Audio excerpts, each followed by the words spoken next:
Series के start में हमें एक वॉइस सुनाई जाती है जिसमें एक बंदा कह रहा होता है कि जो हमारी लाइफ होती है वो हमेशा हमारे क्लैन के लिए होती है।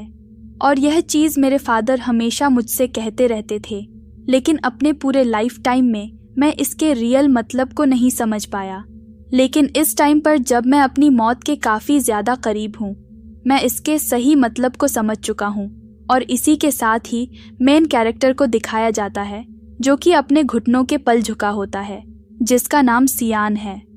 तभी सियान की तरफ एक बंदा बढ़ने लगता है और कहता है, यह देखकर मैं काफ़ी ज़्यादा हैरान हूँ, एक बहुत ज़्यादा स्ट्रांग वॉरियर जो कि हमारे सामने अपनी नील को डाउन कर कर बैठा हुआ है, वो भी 7 जनरल्स के सामने, जो कि हमारे किंगडम के सबसे ज़्यादा पावरफुल 7 जनरल्स है। और इसी के साथ ही वो बंदा अपने एक जनरल को देखता है जिसको सियान ने इस जगह पर मार दिया होता है। और इसी के साथ ही हमें पता चलता है इस बंदे का नाम बोरिस है। बोरिस इस जगह पर कहता है, लेकिन तुम इस जगह से बचकर बिल्कुल भी नहीं जा सकते।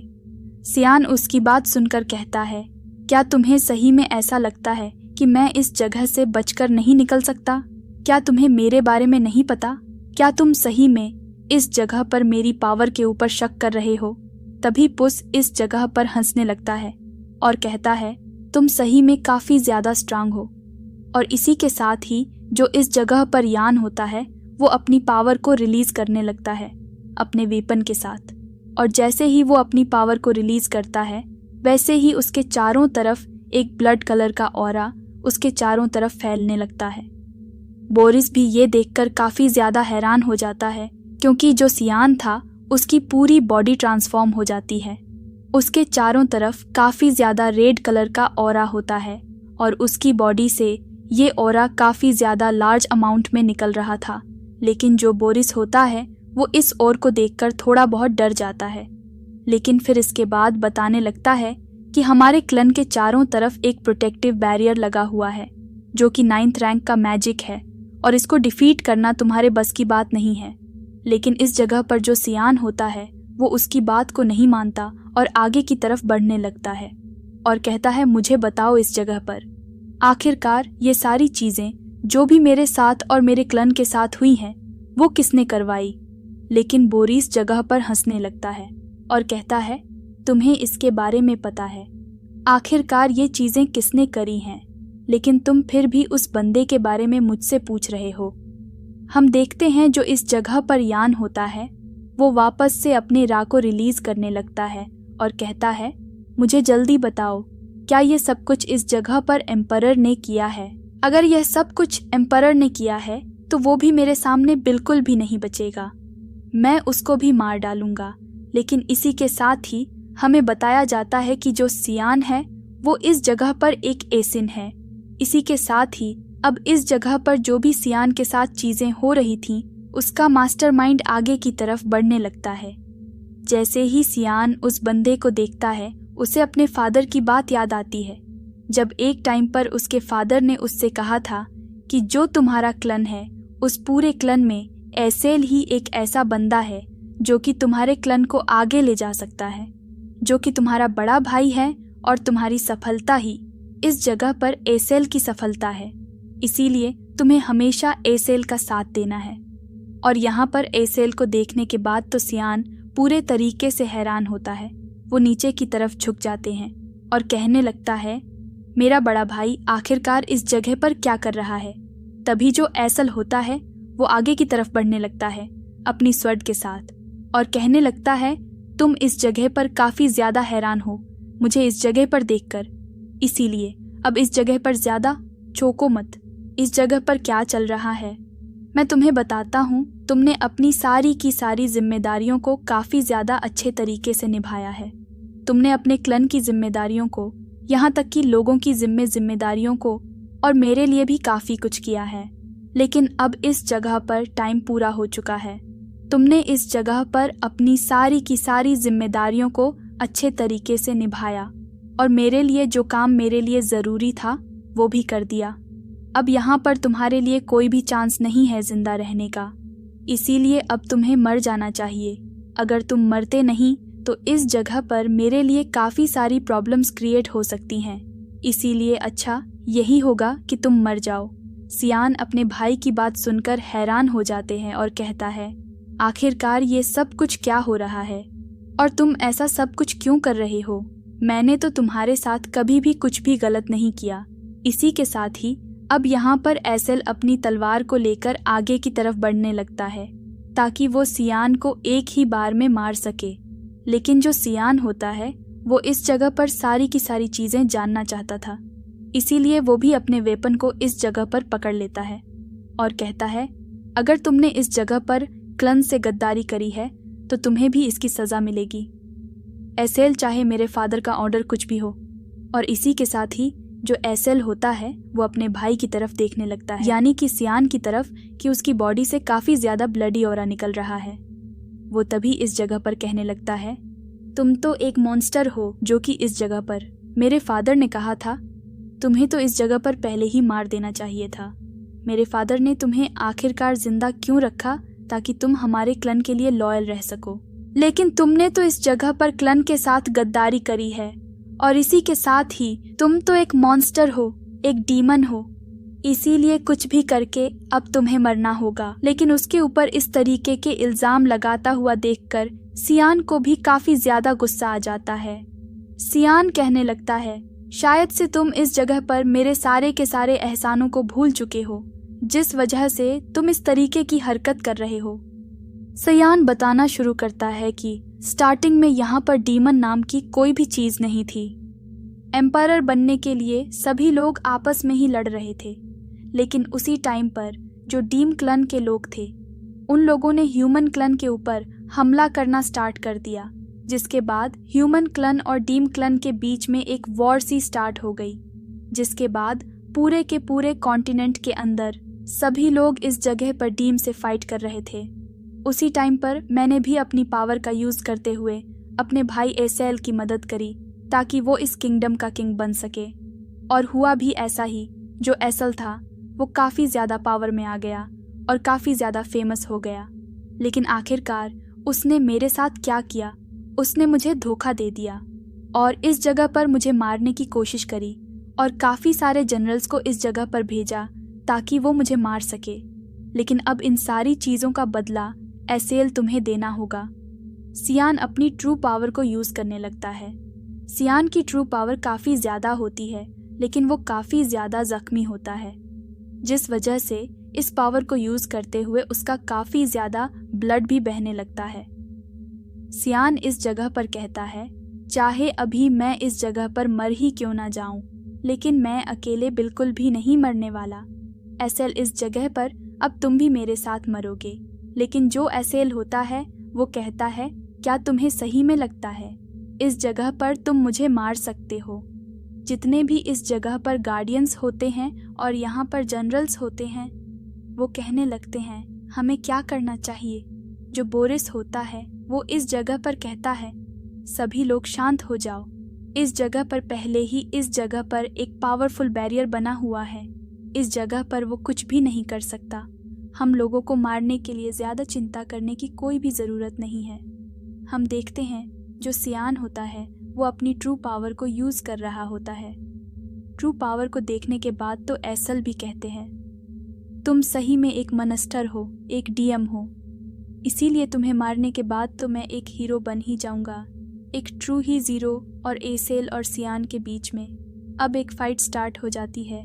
ये फ़ाइट थोड़े लंबे टाइम तक चलती है क्योंकि दोनों ही काफ़ी ज़्यादा स्ट्रांग होते हैं। एसेल और सियान और दोनों ही एक दूसरे को कड़ी टक्कर दे रहे होते हैं। यहाँ पर सियान को बिल्कुल भी समझ में नहीं आ रहा था कि आखिरकार जो एसेल है वो कब इतना ज़्यादा स्ट्रांग बन गया, क्योंकि पहले वो इतना ज़्यादा स्ट्रांग नहीं था कि वो उसकी ट्रू फॉर्म का सामना कर सके। और इसी के साथ ही एसेल और सियान वापस एक दूसरे से फाइट करने लगते हैं, दोनों तरफ से अपने अपने डिवाइन वेपन्स का यूज़ करते हुए एक दूसरे को मारने की कोशिश कर रहे होते हैं। लेकिन इसी टाइम पर जो इस जगह पर एसेल होता है वो शील्ड की तरफ आगे बढ़ जाता है, यानी कि वो उस 9th लेवल के मैजिक शील्ड के पीछे चला जाता है, जिसके बाद जो सियान होता है उसका कोई भी अटैक इस जगह पर काम नहीं आता। और एसेल के पास एक बहुत अच्छा मौका था सियान के ऊपर हमला करने का, जिसका वो फ़ायदा उठाकर सियान की बॉडी के ऊपर अटैक कर देता है, जिसके बाद सियान इस जगह पर काफ़ी ज़्यादा वीक पड़ जाते हैं। और इसी के साथ ही अब एसेल सियान से कहने लगता है, तुम काफ़ी ज़्यादा कमज़ोर थे, पहले से ही मैं पहले भी तुम्हें कभी भी हरा सकता था। देखो अब इस जगह पर जो तुम्हारी मौत है वो कितनी ज़्यादा दर्दनाक होने वाली है। पहले मैंने सोचा था एक ही बार मैं तुम्हें मार डालूं, लेकिन अब तुम इस जगह पर बहुत ज़्यादा बुरी मौत मरने वाले हो। और इसी के साथ ही वो हंसने लगता है। लेकिन इस जगह पर सियान भी अपने मन में सोच रहा होता है, आखिरकार उसने क्या गलती करी जिस वजह से वो इस तरीके की ज़िंदगी को देख रहा है, जबकि उसका बचपन भी बिल्कुल भी अच्छा नहीं किया। और उसके बाद जब उसकी ज़िंदगी में उसके पास कुछ पावर आई, उसके बाद उसके भाई ने ही इस जगह पर उसे अपने ही हाथों से मार दिया। क्या मैं इसी तरीके से मरने वाला हूँ? मुझे तो अपना बदला लेना चाहिए। इसी टाइम पर मेरे पास एक अच्छा मौका है, क्योंकि इस जगह पर कोई भी मुझे नहीं देख रहा हूँ और वो बैरियर भी हट चुका है। मैं तुरंत ही उसके ऊपर हमला कर उसे मार सकता हूँ, क्योंकि मेरे पास एसिन की टेक्निक है। लेकिन वापस से इस जगह पर जो एसेल होता है वो पीछे की तरफ देखता है। लेकिन जब वो पीछे की तरफ देखता है वो हैरान हो जाता है, क्योंकि जो सियान होता है वो आगे से उसके ऊपर हमला करने के लिए आगे की तरफ बढ़ने लगता है और कहता है, ये मेरा बदला है। इस जगह पर जो कुछ भी तुमने मेरे साथ किया और मेरी फैमिली के साथ किया। लेकिन जैसे ही जो उसका नाइफ होता है वो एसेल के गले की तरफ बढ़ रहा होता है, एसेल को मारने के लिए, उसी टाइम पर एसेल भी उसके ऊपर अटैक कर देता है, जिसके साथ ही इस जगह पर सियान की लाइफ खत्म हो जाती है। वापस से हमें एक और आवाज़ सुनाई देती है और इस आवाज़ में कोई सियान को उठा रहा होता है। यंग मास्टर कहकर इसी के साथ ही सियान उठ जाता है और उसकी मेट कहने लगती है, शायद से आप काफ़ी ज़्यादा थके हुए हैं। शायद से आपको कोई ना कोई डरावना ड्रीम आया होगा जिस वजह से आप इस तरीके की चीज़ें कर रहे हैं। लेकिन जैसे ही सियान अपने सामने उस मेट को देखता है, उस मेट को देखकर कहने लगता है, तुम तो अभी भी वैसे ही हो जैसे कि आज से 20 साल पहले थी। मैंने जैसा तुम्हें पहले देखा था वैसे ही तुम अभी हो। यहाँ पर जो सियान होता है वो कहता है, लेकिन ये रूम भी वैसा ही है जैसा कि मैंने उस टाइम पर देखा था। क्या मैं जिंदा बच गया? उन सारी चीज़ों के बावजूद वो मेट अपने आप को इस जगह पर कवर करते हुए कहती है, आप इस जगह पर किस तरीके की बातें कर रहे हैं? लेकिन सियान को कुछ भी समझ में नहीं आ रहा होता। सियान कहने लगता है, क्या मैं अपनी पास्ट लाइफ में वापस से रीइंकारनेट हो चुका हूँ 20 साल पहले? और इसी के साथ ही वो कहता है, मैंने काफ़ी सारी रीइंकारनेट वाली नोवेल को पढ़ा है और उसमें ऐसी ही चीज़ें होती हैं जो हीरो होता है वो वापस अपनी पास्ट लाइफ में आता है ताकि वो अपने फ्यूचर को पूरे तरीके से सिक्योर कर सके। तभी उसकी मेट कहने लगती है, आपको आज बाहर ट्रेनिंग के लिए जाना है। ड्यूक भी आपका इंतज़ार कर रहे हैं। आज आपका आपके भाई के साथ स्पार है, इसीलिए आपको उस जगह पर चलना होगा। शायद से आप उस स्पार से बचने के लिए ये सब कुछ कर रहे हैं। आप यहाँ पर उससे बच नहीं सकते। मैं आपको एक ऑफ़र देती हूँ, आपको हार मान लेनी चाहिए। लेकिन जैसे ही सियान इस बात को सुनता है वो कहता है, शायद से मैं सही में अपनी पास्ट लाइफ में वापस आ चुका हूँ। मेरा रीइंकारनेट हुआ है। अपनी पास्ट लाइफ में मुझे यहाँ से चलना चाहिए। और इसी के साथ ही वो अपनी फैमिली के मेंशंस के बाहर आ जाता है और घूमने लगता है और कहता है, शायद से मैं सही में रीइंकारनेट हो चुका हूँ, क्योंकि 20 साल पहले ही मैंने इस जगह को देखा था। उसके बाद तो मैं इन सारी चीज़ों को भूल चुका हूँ। शायद से आज वही है जिस दिन मेरे भाई ने मुझे काफ़ी ज़्यादा बुरे तरीके से पीटा था। इसी के साथ ही वो अपने क्लन में घूम रहा होता है और कहता है, शायद से मैं सही में पास्ट में 20 ईयर्स बैक आ चुका हूँ। लेकिन ऐसा भी हो सकता है कि मैं अपनी मेमोरीज़ को वापस से देख रहा हूँ, क्योंकि ये सारी चीज़ें मुझे पहले की ही तरह लग रही है। तभी वो इस जगह पर अपने फादर को देखता है और इस जगह पर अपनी मदर को, जो कि उसकी रियल मदर नहीं है, यानी कि वो उसकी स्टेप मदर है।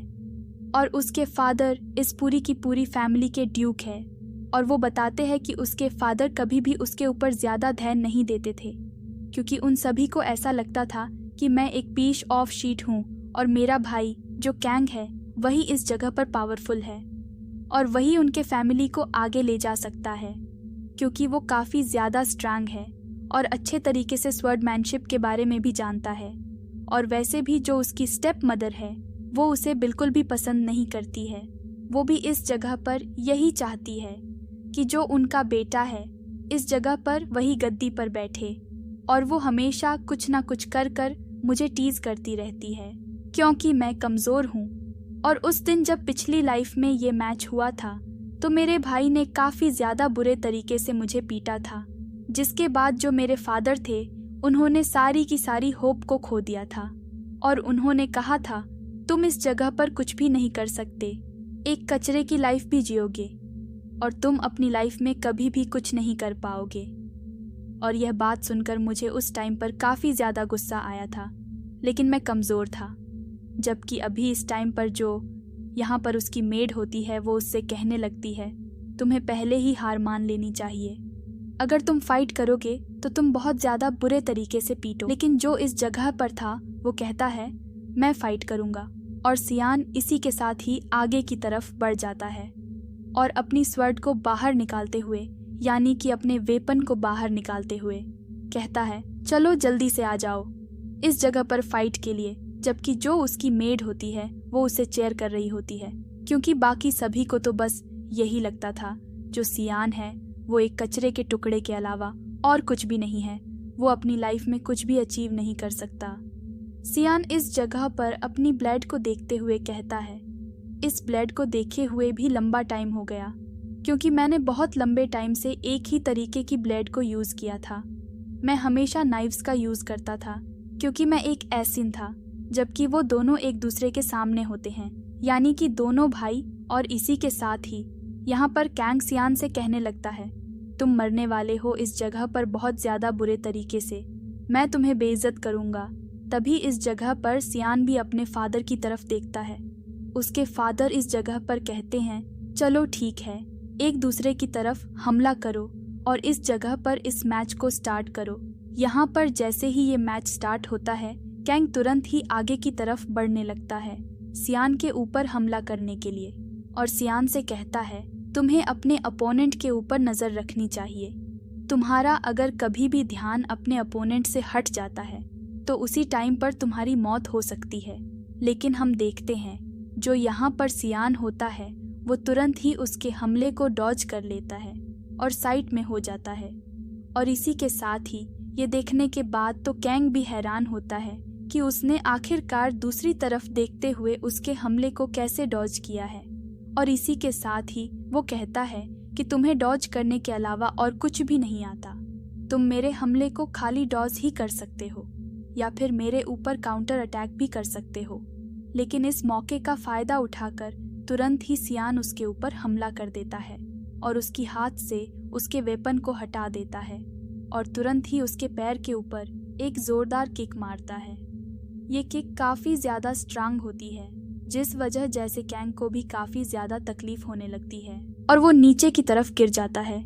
और इसी के साथ ही वो इस जगह पर अभी तक इस फाइट को नहीं हारता। तभी यहाँ पर सियान बताता है जैसे ही वो इस तलवार को उसके गले के ऊपर रखेगा वो इस मैच को हार जाएगा। जबकि जो कैंग की मॉम होती है वो कहती है बेटे तुम्हें उठना होगा और उसे डिफीट करो। लेकिन यहाँ पर कैंग कह रहा होता है कि मैं इतनी आसानी से इस मैच को बिल्कुल भी ख़त्म नहीं करने वाला, मैं अपने बदले को अच्छे तरीके से लूँगा, जो कि इसने मेरे साथ पिछली लाइफ में किया था। इसने मुझे इसी अरीना में बहुत ज़्यादा बुरे तरीके से पीटा था। इसने मुझे लात ही लात से रहा था उसी दिन, और वो सारी की सारी चीज़ें मुझे अभी तक याद है। अगर मैं इसकी जगह पर अभी पड़ा होता तो यह मेरे गले के ऊपर अपनी स्वर्ड को नहीं रखता, बल्कि मुझे काफ़ी ज़्यादा बुरे तरीके से पीटता, ताकि मुझे पता चल जाए कि ये मुझसे ज़्यादा स्ट्रांग और कैपेबल है इस जगह पर एम्परर बनने के लिए, यानी कि ये मेरे फादर की पोजीशन के लिए मेरे से ज़्यादा कैपेबल है। लेकिन अभी मैं इस जगह पर इसे सज़ा देने वाला हूँ। आखिरकार मैं इसे अभी दिखाऊंगा कि मैं कितना ज़्यादा स्ट्रांग और बदल चुका हूँ पहले के मुकाबले। और वो यही करता है। इस जगह पर वो अपनी स्वर्ड को उसके गले के ऊपर डायरेक्टली नहीं रखता, बल्कि उसके ऊपर हमला करना स्टार्ट कर देता है। और वो इस जगह पर बताता है कि ये एक जस्टिस है मेरी तरफ से। जो कुछ भी मेरे साथ पिछली लाइफ में इन सभी लोगों ने किया है, उसका बदला मैं काफ़ी ज़्यादा अच्छे तरीके से इन सभी लोगों को दूंगा और बहुत ज़्यादा बुरे तरीके से दूंगा। हम देखते हैं उसने काफ़ी ज़्यादा बुरे तरीके से इस जगह पर कैंग को पीटा था, जिसके बाद अब इस जगह पर जो सियान होता है उसको इस जगह पर उसके फादर का एक लॉयल सर्वेंट लेकर जा रहा होता है, जो कि एक काफ़ी ज़्यादा पावरफुल वॉरियर है। और इस टाइम पर इसके बारे में हमें कुछ भी नहीं बताया जाता, ज़्यादा चीज़ें। बस इस जगह पर जो सियान होता है वो उस वॉरियर की तरफ देखता है और कहता है वॉरियर कभी भी किसी के सामने भी नहीं झुकता, ये काफ़ी ज़्यादा स्ट्रांग है। जबकि उसी टाइम पर उसकी स्टेप मदर इस जगह पर आ जाती है। उसकी स्टेप मदर को देखकर इस जगह पर जो सियान होता है वो भी हंसने लगता है और उसके बेटे का मजाक उड़ाने लगता है और कहता है आपको अपने बेटे का ख्याल करना चाहिए, उसकी कौन कौन सी हड्डी टूट गई है, चेक करो। जबक उसकी स्टेप मदर गुस्सा होते हुए कहने लगती है तुम्हें अपने भाई के साथ स्पार करना भी नहीं आता। इस बार में कोई भी ऐसा रूल नहीं होता कि तुम उसे पीट सको। आखिरकार तुमने ऐसा क्यों किया है? लेकिन जो यहाँ पर सियान था वो आगे की तरफ जाता हुआ कहता है आखिरकार तुम्हारा बेटा इतना ज़्यादा कमज़ोर है तो मैं क्या कर सकता हूँ। इस जगह पर और यहाँ पर तुम्हें कुछ भी कहने का हक नहीं है अगर तुम्हारा बेटा इतना ज़्यादा वीक है। लेकिन इसी टाइम पर उसकी स्टेप मदर उससे कहने लगती है पता नहीं इस जगह पर तुम्हारी मम कौन थी, मुझे तो लगता है वो एक प्रोस्टिट्यूट थी जिसने ये सब कुछ किया और उसके बाद मेरे हस्बैंड के ऊपर तुम्हें थोप कर चली गई। और ये बात सुनने के बाद तो सही में सियान को इतना ज़्यादा गुस्सा आ जाता है। वो कहने लगता है क्या मैं इसे इसी जगह पर मार डालूं? और वो ये सारी चीज़ें काफ़ी ज़्यादा गुस्से में कह रहा होता है।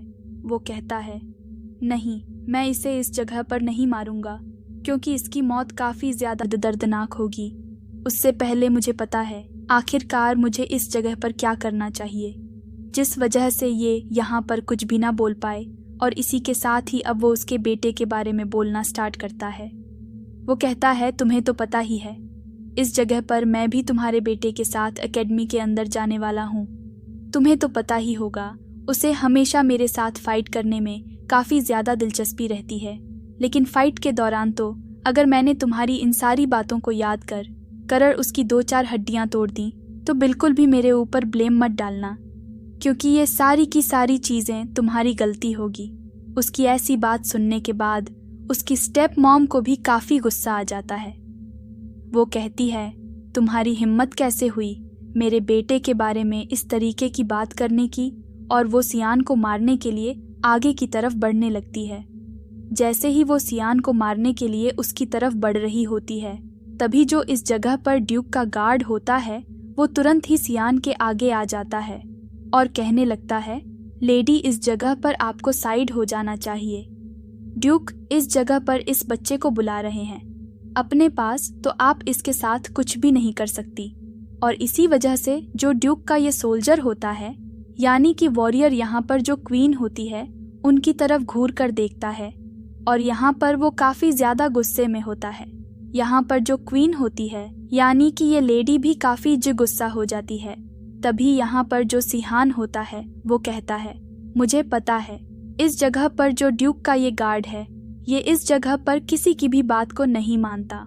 ये ड्यूक के अलावा और किसी के भी ऑर्डर को फॉलो नहीं करता, चाहे वो इस जगह पर ड्यूक की वाइफ ही क्यों ना हो। ये किसी की भी बातों को नहीं मानेगा, ये मुझे प्रोटेक्ट करेगा चाहे कुछ भी हो जाए। और ये बात को देखने के बाद तो इस जगह पर यान भी काफ़ी ज़्यादा खुश होता है।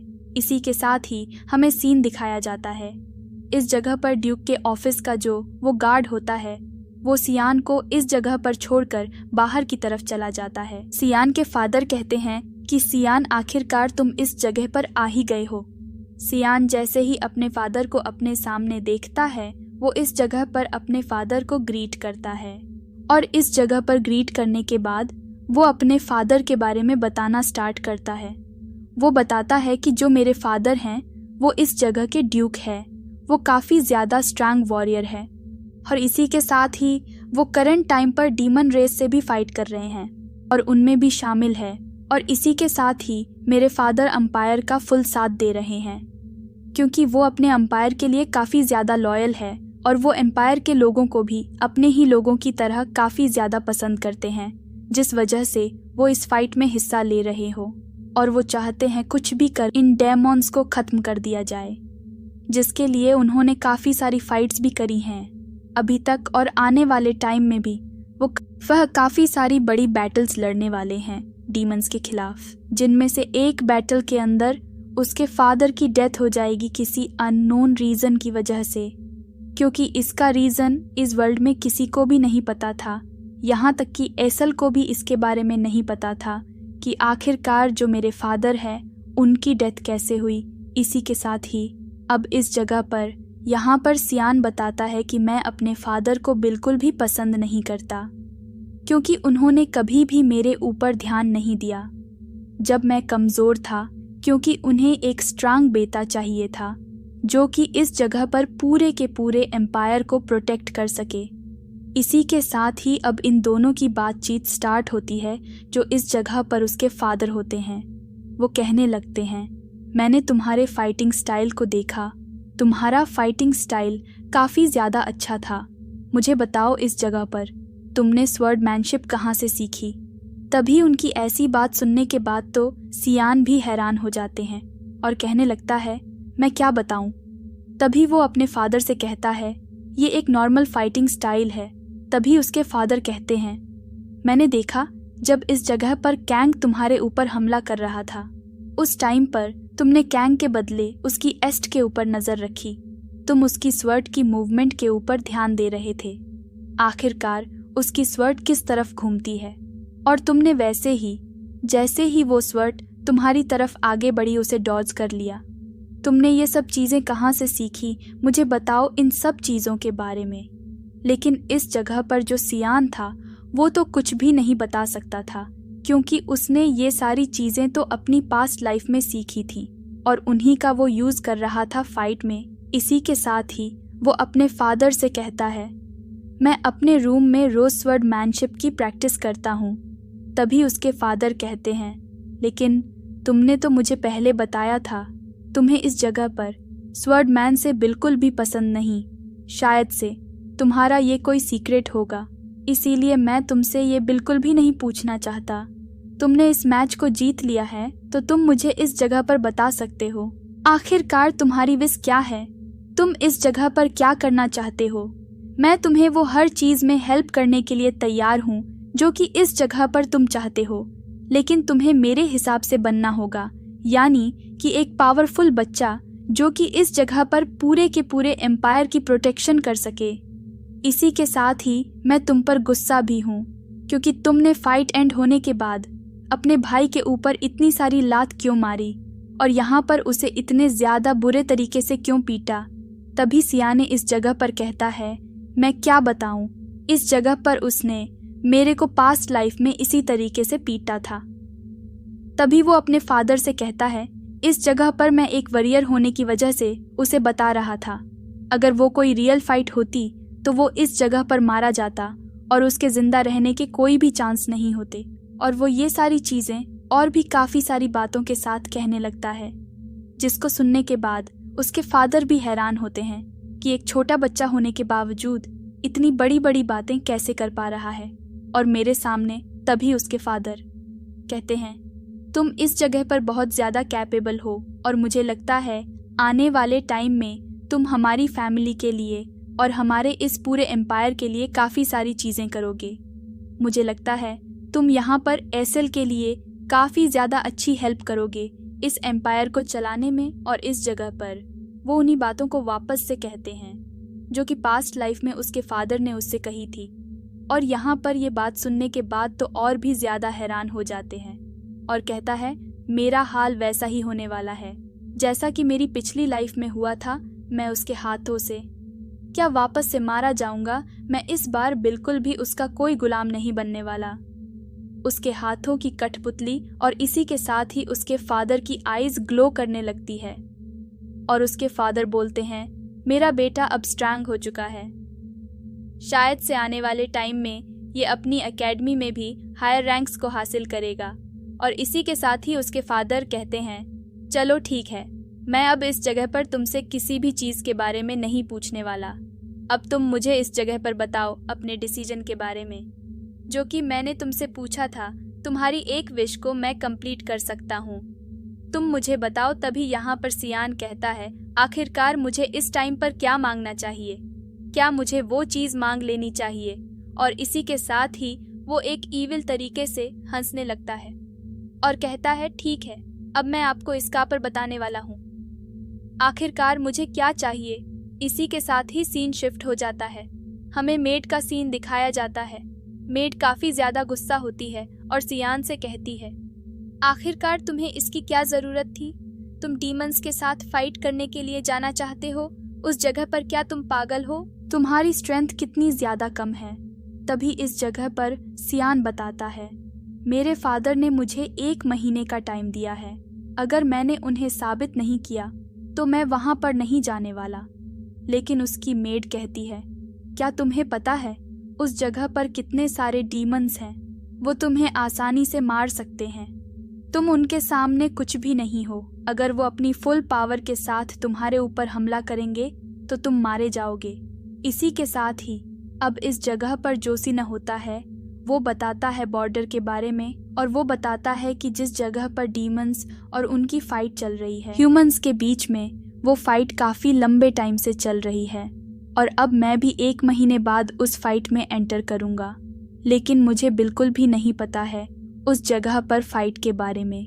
लेकिन मेरे फादर ने मुझसे कहा था कि मुझे वो 1 महीने का टाइम देंगे। अगर मैं उन्हें साबित कर देता हूँ कि मैं कैपेबल हूँ उस जगह पर जाने के लिए, तो वो मुझे उस जगह पर ज़रूर भेजेंगे। लेकिन आखिरकार उन्होंने इस तरीके का कैपेबिलिटी टेस्ट मेरे सामने क्यों रखा, मुझे उसके बारे में नहीं पता। लेकिन अब 1 महीने के अंदर मुझे स्ट्रॉन्ग बनना होगा, तभी वो मुझे उस जगह पर भेजेंगे। इसी के साथ ही वो कहता है, चलो ठीक है, अब मैं 1 महीने तक अपनी पूरी कोशिश करूँगा स्ट्रॉन्ग बनने की। और काफ़ी ज़्यादा खुश हो जाता है और इन्हीं सब चीज़ों के बारे में सोचते हुए कहता है, अभी तो मुझे इस जगह पर अपनी उन पुरानी चीज़ों को भी वापस हासिल करना है। लेकिन आज जो मैंने फ़ाइट करी है उस बंदे कैं के साथ मैं काफ़ी ज़्यादा थक चुका हूँ, क्योंकि इस फाइट के अंदर मैं बिल्कुल भी अपनी उन पुरानी पावर्स को यूज़ नहीं कर सकता, क्योंकि इस टाइम पर जो मेरी स्ट्रेंथ और पावर है वो इसी टाइम की जितनी है, यानी कि मैं काफ़ी ज़्यादा कमज़ोर हूँ। मुझे कोई भी बंदा इजली पीट कर चला जा सकता है। मेरे पास कुछ टेक है जिनका यूज़ कर मैं पावरफुल बन सकता हूँ। लेकिन तुरंत ही उसके कमरे का दरवाज़ा ज़ोर से खुलता है और उस जगह पर एलिशा आ जाती है। और एलिशा आते ही कहने लगती है, तो तुम वॉर में जाना चाहते हो? और यहाँ पर वो काफ़ी ज़्यादा गुस्से में होती है और इस जगह पर सियान से कहती है, तुम्हें क्या लगता है तुम वॉर में जा सकते हो और उस जगह से ज़िंदा बचकर आ सकते हो? तुमने आज इस जगह पर कैंग से एक फ़ाइट क्या कर ली तो तुम अपने आप को स्ट्रॉन्ग समझने लग गए। तुमने उसे डिफ़ीट कर दिया तो तुम मॉन्स्टर को भी डिफ़ीट कर दोगे। क्या तुम्हें लगता है कि जो मॉन्स्टर होते हैं वो कैंग के जितने ही स्ट्रॉन्ग होते हैं और वो इसी तरीके के करने लगती है चीज़ें? और यहाँ पर उसकी मेट भी काफ़ी ज़्यादा परेशान होती है और जो यहाँ पर सियान होता है वो नीचे की तरफ बेहोश हो जाता है और कहने लगता है, आखिरकार तुमने मुझे इतनी मुश्किलों के बाद छोड़ दिया।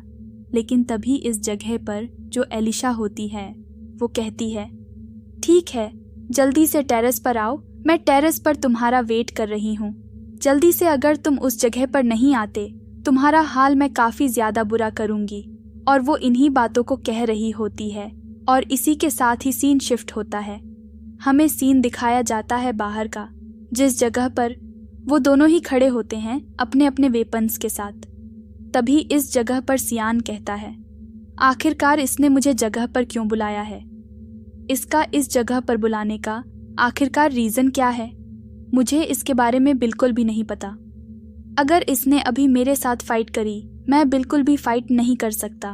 मैं पहले से ही काफ़ी ज़्यादा थक चुका हूँ। ये मेरी दिन की दूसरी फ़ाइट होने वाली है। तभी यहाँ पर जो एलिस होती है वो कहने लगती है, अगर अभी तुम मेरे साथ फाइट मैच जीत जाते हो और 3 मिनट मेरे सामने खड़े रहते हो, तो इसके बाद इस जगह पर तुम जो तुम चाहते हो वो कर सकते हो। लेकिन अगर तुम हार जाते हो तो तुम बिल्कुल भी वो नहीं कर सकते जो तुम करना चाहते हो, यानी कि तुम वॉर में बिल्कुल भी नहीं जा सकते। इसकी ऐसी बात सुनने के बाद तो सियान भी हैरान हो जाते हैं और कहने लगते हैं, आखिरकार ये इस जगह पर क्या कह रही है? मैं यहाँ पर वॉर में नहीं जा सकता, लेकिन मैं इसके सामने 3 मिनट कैसे खड़ा रह सकता हूँ? तभी वो अपनी बहन से कहता है, तुम अपने से 7 साल छोटे भाई के साथ ऐसा कैसे कर सकती हो, जबकि अभी मेरी एज खाली 10 साल है। लेकिन तभी उसकी बहन अपनी स्वर्ड को बाहर निकालते हुए कहती है, चलो तैयार हो जाओ इस जगह पर फाइट के लिए। लेकिन यहाँ पर सियान को तो पहले से ही पता था, वो इस जगह पर बिल्कुल भी नहीं जीत सकता। उसके जीतने के कोई चांस ही नहीं है, क्योंकि उसकी बहन बहुत ज़्यादा स्ट्रॉन्ग है। इसी के साथ ही अब उसकी बहन उसकी तरफ आगे बढ़ने लगती है। तभी यान इस जगह पर कहता है, अब मुझे इसके अटैक्स को डॉज तो करना है ही होगा और रोकना ही होगा 3 मिनट तक, वरना अगर मैंने नहीं किया तो मुझे ये वर में बिल्कुल भी जाने नहीं देगी, क्योंकि अपनी बात पर हमेशा अड़ी रहती है और वो उसके एक अटैक को रोक लेता है। उसकी बहन भी ये देखकर हैरान होती है, आखिरकार इसने मेरे अटैक को कैसे रोका इतनी आसानी से? मेरे अटैक को रोकना इतना भी आसान नहीं था। जबकि इस जगह पर जो सियान होता है वो कहता है, इसमें मुझे काफ़ी ज़्यादा तकलीफ हुई, लेकिन फिर भी मैंने इसके अटैक को रोक लिया और मैं इसके ऊपर काउंटर अटैक नहीं कर पाया, क्योंकि इसकी स्पीड काफ़ी ज़्यादा है। जबकि उसकी बहन पीछे जाने के बाद कहती है, तुम तो काफ़ी ज़्यादा अच्छे हो गए हो पहले के मुकाबले, इसीलिए मुझे लगता है तुम्हारे साथ मुझे भी अपनी थोड़ी बहुत और पावर को यूज़ करना होगा। उसकी बहन इस जगह पर हंस रही होती है, लेकिन वो भी हैरान थी कि आखिरकार सियान ने किस तरीके से इस अटैक को डॉज किया, क्योंकि इतना आसान नहीं था उसके इन अटैक्स को डॉज करना। जैसे ही वो बोलती है, चलो ठीक है, अब मैं भी इस जगह पर थोड़ा बहुत सीरियस होने वाली हूँ। ये सुनने के बाद सियान की हालत और ज़्यादा खराब हो जाती है। सियान कहता है, अगर मैं उस अटैक को डॉज नहीं करता तो इस जगह पर मैं घायल हो जाता, लेकिन अब तो ये मुझे और ज़्यादा बुरे तरीके से पीटने वाली है। उन दोनों की फाइट ऐसे ही चलती रहती है। वो दोनों ही एक दूसरे के ऊपर लगातार अटैक करते हैं। दोनों की स्पीड काफ़ी ज़्यादा होती है, जिस वजह से एक दूसरे के प्रेशर बनाने की कोशिश कर रहे थे। जबकि इस जगह पर एसल अटैक कर रही होती है। सियान उसके अटैक को डॉज कर रहा होता है। उसकी बहन कहने लगती है, क्या तुम डॉज के अलावा और कुछ नहीं जानते? अगर तुम उस जगह पर जाओगे तो डॉज के अलावा कुछ भी नहीं कर पाओगे। तभी उसकी जो तलवार होती है वो इस जगह पर एसिल के काफ़ी ज़्यादा करीब पहुंच जाती है। एसिल भी ये देखकर हैरान होती है और कहने लगती है, आखिरकार ये कैसे हुआ? तभी यहाँ पर जो सियान होता है वो अपनी तलवार की जो डायरेक्शन होती है उसको लगातार आगे की तरफ बढ़ाने की कोशिश कर रहा होता है, लेकिन जो इस जगह पर एसिल होती है वो उसको पीछे की तरफ धकेल देती है। सियान भी इस जगह पर हैरान होता है और कहने लगता है, मैं कभी भी इस तरीके की फाइट्स को नहीं किया हूँ, क्योंकि मेरा काम एसिन वाला था, जिस वजह से मैं लगातार एक ही पल में लोगों को मार देने का काम करता था।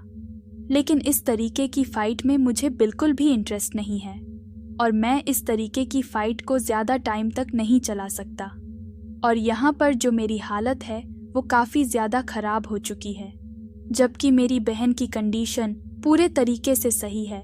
और इसी के साथ ही अब वो बताना स्टार्ट करता है।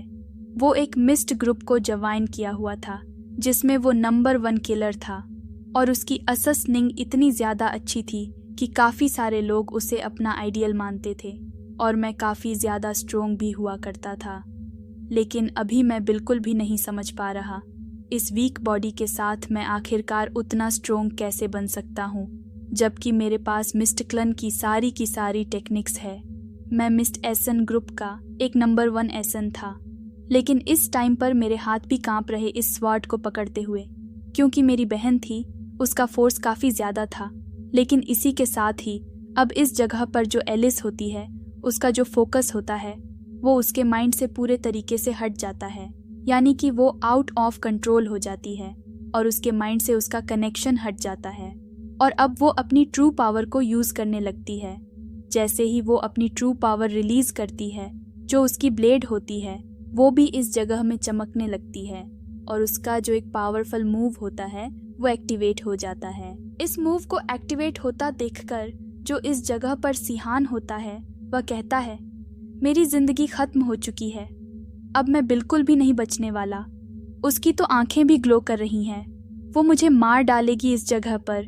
और काफ़ी ज़्यादा फनी रिएक्शन देते हुए वो ये सारी की सारी बातों को कह रहा होता है, लेकिन तभी उसे याद आता है कि उसके फादर ने इस जगह पर उसकी प्रोटेक्शन के लिए एक बंदे को भेजा हुआ है, जिसकी प्रेजेंस इस टाइम पर भी महसूस हो रही है और वो काफ़ी लंबे टाइम से उसको ही फॉलो कर रहा है और इस फाइट पे नज़र रख रहा है।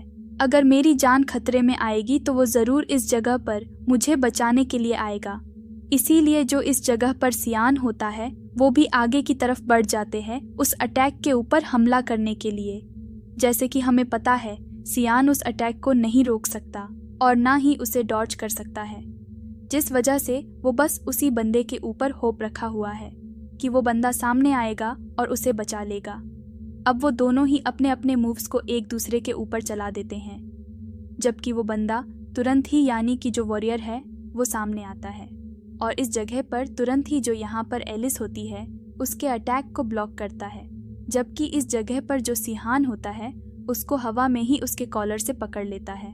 और यहाँ पर हम देखते हैं ये वॉरियर और कोई नहीं बल्कि इस जगह पर जो ड्यूक है उनका सबसे ज़्यादा खास वॉरियर है और इसने इस जगह पर इन सारी चीज़ों को रोक दिया होता है। और हम देखते हैं जो सियान होता है उसको उसने हवा में पकड़ा होता है और उसकी हालत सबसे ज़्यादा ख़राब होती है और इस जगह पर वो तुरंत ही कहने लगता है, मिस एलिस इस जगह पर रुक जाइए, आप अपने भाई के ऊपर इतनी ज़्यादा पावर से हमला नहीं कर सकती। तभी सियान इस जगह पर कहता है, सिस्टर अब तुम्हें होश में आ जाना चाहिए, मेरी जान बच चुकी है, अभी तो तुम मुझे मार ही डालती। जैसे ही एलिस इस चीज़ को देखती है वो तुरंत ही अपने भाई को गले से लगा लेती है और कहने लगती है, मुझे माफ़ कर देना, इस जगह पर मैं तुम्हें रोकना चाहती थी वॉर में जाने से, इसी वजह से मेरे कहने की ये सारी गलतियां हो गई। मेरा माइंड से पूरी तरीके से कंट्रोल हट चुका था, वरना मैं इस तरीके की हरकत बिल्कुल भी नहीं करती। और इसी के साथ ही वो रोने लगती है और हम देखते हैं वो काफ़ी ज़्यादा रो रही होती है। उसको ऐसा करता हुआ देखकर सियान कहता है, मुझे पता है इस जगह पर जो मेरी बहन है वो मुझसे काफ़ी ज़्यादा प्यार करती है और वो इस टाइम पर आगे आने वाले टाइम पर भी जो हमारे एम्पायर की नंबर 1 ब्यूटी भी बनने वाली है और इसी के साथ ही एकेडमी में नंबर 1 पोजीशन भी हासिल करने वाली है, क्योंकि मेरी बहन ने हर चीज़ में, यानी कि जो भी टैलेंट एकेडमी में सिखाए जाते हैं उसमें नंबर 1 रैंक हासिल करी है, जिसके बाद उसे एक हीरो का दर्जा दे दिया गया था। और इसी के साथ ही वो नंबर 1 ब्यूटी के साथ एक हीरो भी बन गई जो कि मॉन्स्टर के खिलाफ फाइट करती थी। लेकिन जब से उसने एसल के साथ मिलकर फाइट करना स्टार्ट किया और एसल भी एक हीरो बन गया, उसके बाद ही एसल और मेरी बहन एक वॉरियर बनकर एक जगह पर गए थे एक रेड के वजह से। लेकिन उसके बाद ही मेरी बहन गायब हो गई, उसकी अचानक से हत्या हो गई। शायद से ये सब कुछ भी एसल ने ही किया होगा, लेकिन इस बार ऐसा कुछ भी नहीं होने वाला। मैं अपनी बहन की प्रोटेक्शन करूँगा और कुछ भी कर कर अपनी बहन की जान बचाऊंगा। वो भी अपनी बहन को पकड़ लेता है और कहने लगता है, इस बार तुम्हें कुछ भी नहीं होगा। और उसकी ऐसी बात सुनकर उसकी बहन भी हैरान होती है और कहती है, इस जगह पर आप चले जाइए, शायद से आपको इस जगह पर फादर ने भेजा होगा इसकी प्रोटेक्शन के लिए। लेकिन फादर तो इस जगह से चले गए थे। तभी वो वॉरियर भी बताता है कि इस जगह पर तुम्हारे फादर ने मुझे तुम्हारे छोटे भाई की प्रोटेक्शन के लिए रखा हुआ था कि अगर इसके ऊपर कोई भी खतरा हो तो मैं इसको प्रोटेक्ट करूं। तभी इस जगह पर सियान भी कहता है, इसी वजह से मैं अपनी बहन की तलवार की तरफ आगे बढ़ा। अगर मुझे पता होता कि मेरी प्रोटेक्शन के लिए इस जगह पर कोई भी नहीं है तो मैं इस जगह पर रुकता ही क्यों। मैं तो इस जगह से तुरंत ही भाग जाता हूँ, क्योंकि मुझे मरना थोड़ी ना है इस लाइफ में। और वो यह बात कहने के बाद अपनी बहन से कहता है, मुझे कुछ चीज़ों की ज़रूरत है और तुम्हारी हेल्प की ज़रूरत है ताकि मैं स्ट्रॉन्ग बन सकूं। उसकी बहन भी कहने लगती है, अब मुझे एकेडमी भी वापस जाना है। तुम मुझे बता सकते हो, तुम्हें जिस भी चीज़ की ज़रूरत होगी वो सारी की सारी चीज़ें मैं तुम्हें अवेलेबल करवाऊंगी। और इसी के साथ ही वो दोनों ही आपस में काफ़ी सारी बातें करते हैं, क्योंकि काफ़ी लंबे टाइम बाद वो एक दूसरे से मिल रहे थे। और इसी के साथ ही उसकी बहन इस जगह से चली जाती है, क्योंकि वो एक दिन अपने फादर से मिलने के लिए आई थी और अब 10 दिन बीत जाते हैं। जबकि इस जगह पर सियान अपनी प्रैक्टिस को कर रहा होता है और प्रैक्टिस करते हुए कहता है, लगभग 10 दिनों से मैं इस जगह पर प्रैक्टिस कर रहा हूँ, लेकिन 10 से ऊपर पुश बिल्कुल भी नहीं मार पा रहा। मेरी स्ट्रेंथ ट्रेनिंग बिल्कुल भी अच्छी नहीं चल रही। इस जगह पर मैं इतना ज़्यादा वीक हूँ, मैं कुछ भी नहीं कर सकता। मैं आखिरकार कैसे लूँगा अपना रिवेंज। तभी वो अपनी पुरानी लाइफ को याद करते हुए कहता है, पुरानी लाइफ में मेरा बॉडी शेप और मेरी स्ट्रेंथ काफ़ी ज़्यादा थी, क्योंकि मैंने काफ़ी ज़्यादा हार्ड वर्क किया था। अपनी स्ट्रेंथ को रिकवर करने के लिए मुझे मेरी पुरानी स्ट्रेंथ वापस चाहिए। और ये कहने के बाद वो रोने लगता है। उसको रोता हुआ देखकर उसकी मेड इस जगह पर आ जाती है और कहने लगती है, इस जगह पर आपका एक प्रोजेक्ट डिलीवर हुआ है, जो कि शायद से आपने अपनी सिस्टर से इस जगह पर मंगवाया था, लेकिन इससे काफ़ी ज़्यादा बदबू आ रही है। मैं इसका क्या करूं इस जगह पर। और यहाँ पर हम देखते हैं उसके हाथ में एक बोतल होती है और यहाँ पर वो कहती है, इसका क्या करना है, मुझे बताइए इस जगह पर। तभी इस जगह पर सियान बताता है कि ये जो चीज़ है इस बोतल के अंदर, ये इस जगह पर एक हेल हाउंड का ब्लड है और एक लाउन का ब्लड एक काफ़ी ज़्यादा रेयर चीज़ है, जो कि ईजिली किसी भी बंदे को नहीं मिलती। अगर कोई बंदा इस लाउन के ब्लड को कंज्यूम कर ले किसी भी चीज़ के तरीके से, तो इस जगह पर उसकी जो बॉडी होती है वो स्ट्रॉन्ग भी बन जाती है और उसी के साथ ही उसकी बॉडी के अंदर काफ़ी ज़्यादा स्ट्रेंथ आ जाती है। और मुझे इसकी ज़रूरत है, क्योंकि जो ये मेरी फिज़िकल बॉडी है ये काफ़ी ज़्यादा कमज़ोर है। अब यहाँ पर जो वो मेड होती है वो भी इस जगह पर कुछ चीज़ करती है उसके साथ और उसे तैयार कर लेती है सियान को देने के लिए। सियान कहता है, मैंने पिछली लाइफ में भी इसका यूज़ किया था, जबकि ज़्यादा लोगों को इसके बारे में नहीं पता। इसी के लिए इसको कंज्यूम करने के बाद मेरी पावर तो पहले से काफ़ी ज़्यादा बढ़ जाएगी। जबकि उसकी मेट कहती है, क्या सीरियसली आप इसे पीने वाले हैं, लेकिन ये काफ़ी ज़्यादा बुरा हो सकता है। सियान कहता है, मुझे इससे कोई भी तकलीफ नहीं होने वाली, चिंता मत करो। तभी सियान तुरंत ही उसे पीने लगता है, जबकि उसकी मेड उससे पूछने लगती है, क्या इसका टेस्ट काफ़ी ज़्यादा अच्छा है। तभी सियान इस जगह पर अपनी मेट की कुकिंग स्किल के बारे में बताते हुए कहता है, उसने एक बार उसके लिए एक ऐसी डिश बनाई थी जो कि काफ़ी ज़्यादा बेकार थी। अगर मैं इस चीज़ को उससे कंपेयर करूं तो ये चीज़ काफ़ी ज़्यादा अच्छी है टेस्ट में। और इसी के साथ ही वो पूरे तरीके से उस पूरे ब्लड को अपनी बॉडी में एब्जॉर्ब कर लेता है, यानी कंप्लीट पी लेता है। और इसी के साथ ही उसकी जो पावर होती है वो भी इस जगह पर अवेक हो जाती है और उसकी बॉडी से रेड कलर का ऑरा निकलने लगता है। जबकि उसकी मेड हैरान होती है और कहने लगती है, मास्टर आपके साथ इस जगह पर क्या हो रहा है। जबकि सियान इस जगह पर कहता है, चिंता करने की ज़रूरत नहीं है, अब मैं बाहर जाने वाला हूँ घूमने के लिए, मुझे टहलने के लिए उस जगह पर जाना चाहिए। इसी के साथ ही वो एक जगह पर आ जाता है जिस जगह के बारे में वो बताता है कि अक्सर जब वो काफ़ी ज़्यादा उदास हो जाया करता था तब वो इस जगह पर आता था अपनी प्रीवियस लाइफ में। और अभी भी मैं इसी जगह पर आया हुआ ये माउंटेन टॉप काफ़ी ज़्यादा अच्छी है।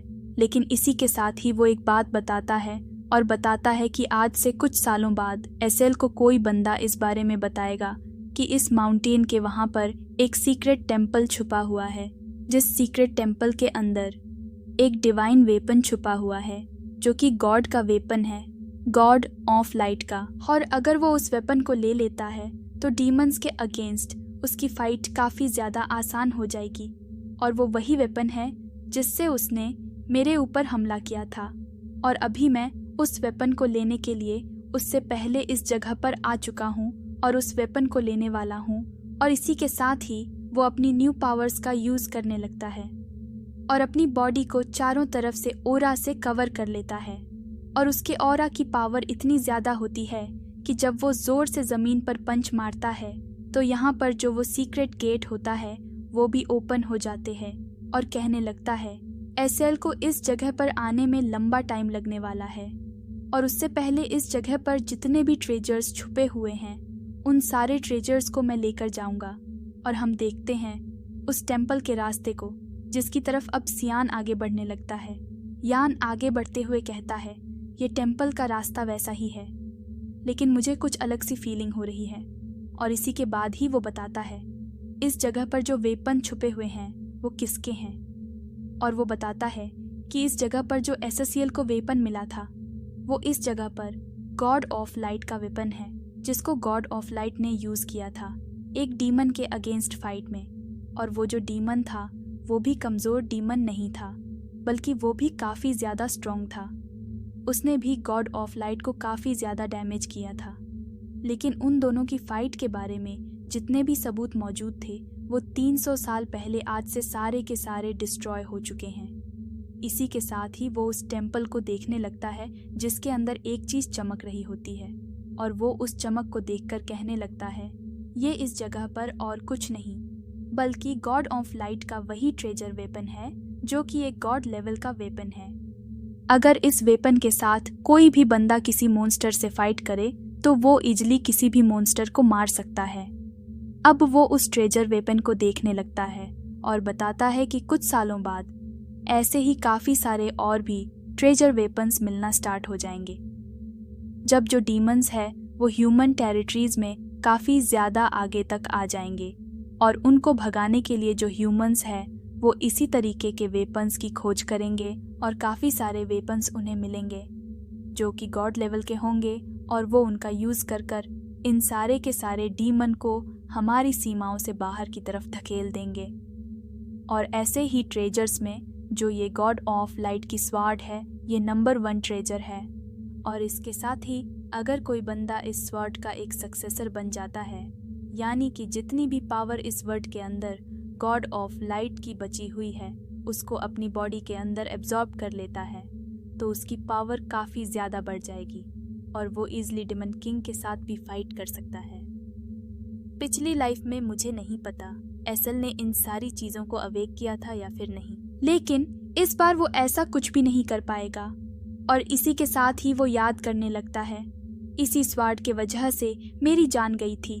अब वो आगे की तरफ बढ़ने लगते हैं और कहता है क्या पता मैं इस शर्ट की इनहेरिटेंस को हासिल कर सकूं, और आगे बढ़ते हुए उस शर्ट के ऊपर अपने हाथ को लगाता है। जैसे ही वो उस शर्ट के ऊपर अपने हाथ को लगाता है वैसी जो वो स्वार्ड होती है वो इस जगह पर उसे रिजेक्ट कर देती है, और इस जगह पर सियान को ये बात बिल्कुल भी पसंद नहीं आती। सियान तुरंत ही उस स्वार्ड के ऊपर एक किक मारता है और कहने लगता है आखिरकार इस एसडी की हिम्मत कैसे हुई मुझे रिजेक्ट करने की, मुझे ये बिल्कुल भी पसंद नहीं आया। जबकि उस सर्ड में से भी कुछ आवाज़ें निकलने लगती हैं जो कि हमें बिल्कुल भी नहीं सुनाई जाती। जबकि ये सारी चीज़ें करने के बाद जो इस जगह पर सियान होता है वो आगे की तरफ बढ़ने लगता है और कहता है मैंने इस जगह पर रिफ्लेक्शन के बारे में सुना था। मैंने सुना था कि जिस जगह पर लाइट होती है उस जगह पर डार्कनेस भी होती है।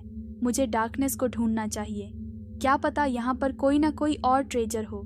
इसी के साथ ही उसकी नज़र जो वो लाइट स्वार्ड है उसकी शैडो के ऊपर पड़ती है जो कि नीचे बन रही होती है, और उसका ऑरा काफ़ी ज़्यादा अलग कलर का होता है। तभी इस जगह पर सियान कहता है इस जगह पर एक और ट्रेजर वेपन छुपा हुआ है, शायद से उस रेजर वेपन का सक्सेसर मैं बन जाऊं और उसकी पावर का यूज़ करते हुए मैं काफ़ी ज़्यादा स्ट्रॉन्ग बन सकता हूं। और इसी के साथ ही अब वो उस चीज़ को भी एक्टिवेट करने के लिए अपनी काफ़ी सारी पावर को यूज़ करने लगता है। जब वो इस जगह पर अपनी पावर को यूज़ करता है काफ़ी ज़्यादा रेड कलर की एनर्जी निकलने लगती है। थोड़ी ही देर में वो उस गेट को देखता है जिस गेट से अंदर जाकर वो उस ट्रेजर को हासिल कर सकता था।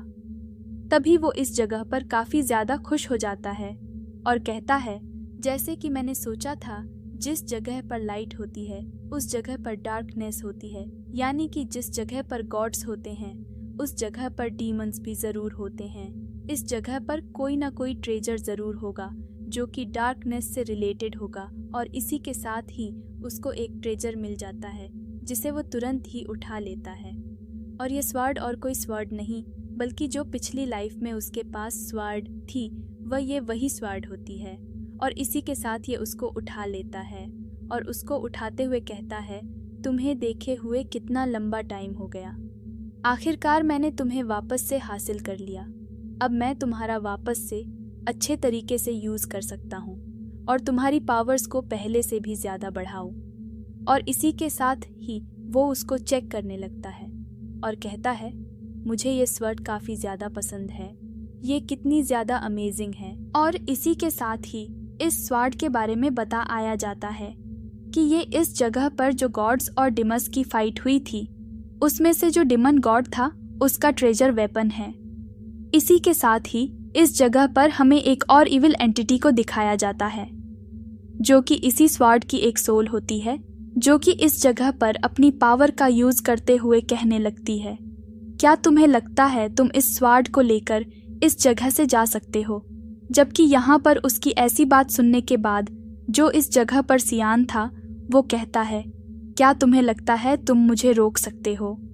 स्वॉर्ड ने मुझे अपना सक्सेसर चुन लिया है, अब तुम इस जगह पर कुछ भी नहीं कर सकते। जबकि वो जो सोल होती है वो कहती है, अब इस जगह पर मैं जल्दी से जल्दी तुम्हारी बॉडी के ऊपर कब्जा कर लूँगी और इसके बाद जो ये तुम्हारी बॉडी है ये मेरी होगी और इस एसटी को मैं भी अच्छे तरीके से कंट्रोल कर सकता हूँ। और काफ़ी ज़्यादा तेज़ी से आगे की तरफ बढ़ने लगती है। लेकिन जैसे ही वो सियान की बॉडी के ऊपर कब्जा करने के लिए आगे बढ़ती है, सियान उसे इस जगह पर गले से पकड़ लेता है। यहाँ पर ये देखने के बाद तो वो सोल भी हैरान रह जाती है और कहती है, आखिरकार तुम मुझे कैसे पकड़ सकते हो? सियान कहता है, इस स्वॉर्ड ने मुझे अपना सक्सेस से चुन लिया है, तो अब इस जगह पर तुम कुछ भी नहीं कर सकते। हम देखते हैं इस जगह पर कुछ नाखून को, जो कि इस जगह पर तुरंत ही सियान के ऊपर हमला कर देते हैं और ये यहाँ पर उसी स्वॉर्ड की सोल के होते हैं और वो स्वॉर्ड सोल सियान के ऊपर हमला कर रही होती है। वो यहाँ पर ये देखकर हैरान होती है और कहने लगती है, आखिरकार तुम्हारे पास इनहेरिटेंस की पावर कहाँ से आई? तभी इस जगह पर जो सियान होता है वो बताता है कि मेरे पास पहले से ही जो असुरा गॉड है उसकी इनहेरिटेंस की पावर है। ये देखने के बाद तो वो लेडी भी हैरान हो जाती है और कहती है, अगर मुझे तुम्हारी बॉडी मिल जाएगी तो इसके बाद तो मेरे पास भी इनहेरिटेंस की पावर होगी। सियान कहता है, क्या तुम्हें इतना आसान लगता है? एक बार मैंने इस स्वॉर्ड को पूरे तरीके से कंट्रोल कर लिया, उसके बाद तुम इस जगह पर पूरे तरीके से मेरी गुलाम बन जाओगी। सुनने के बाद तो वो और भी ज़्यादा गुस्सा हो जाती है क्योंकि वो उसी स्वॉर्ड की सोल होती है। वो कहती है, ये इतना भी आसान नहीं होने वाला, और तुरंत ही फाइट स्टार्ट हो जाती है। इन दोनों के जो बीच की फाइट होती है वो लगातार चलती रहती है।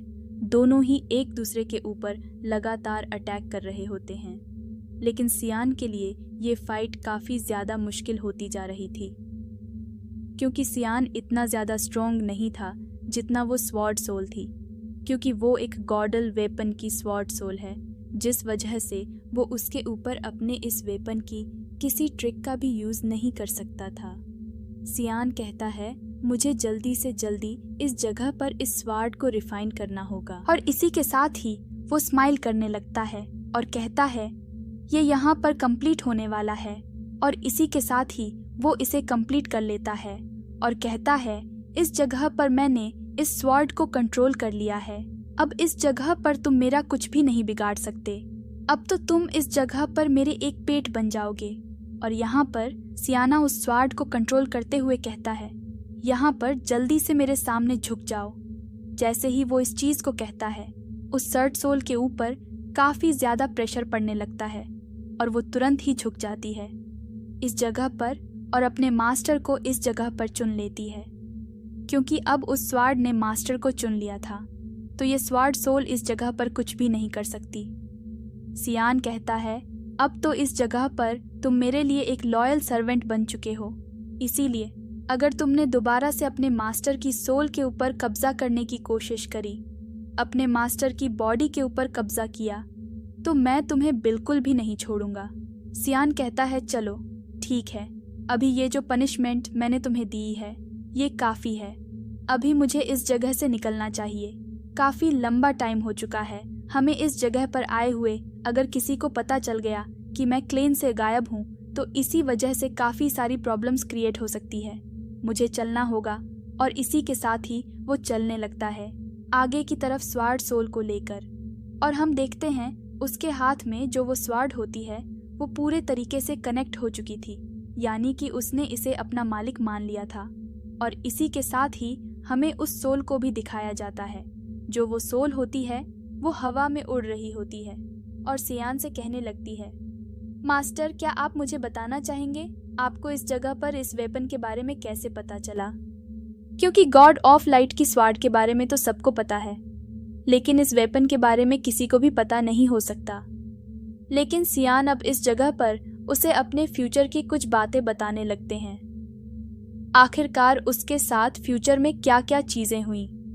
लेकिन उस सोल को तो सियान के ऊपर बिल्कुल भी भरोसा नहीं होता कि ये बंदा इस जगह पर कह रहा है कि मैं मर के जिंदा हो चुका हूँ।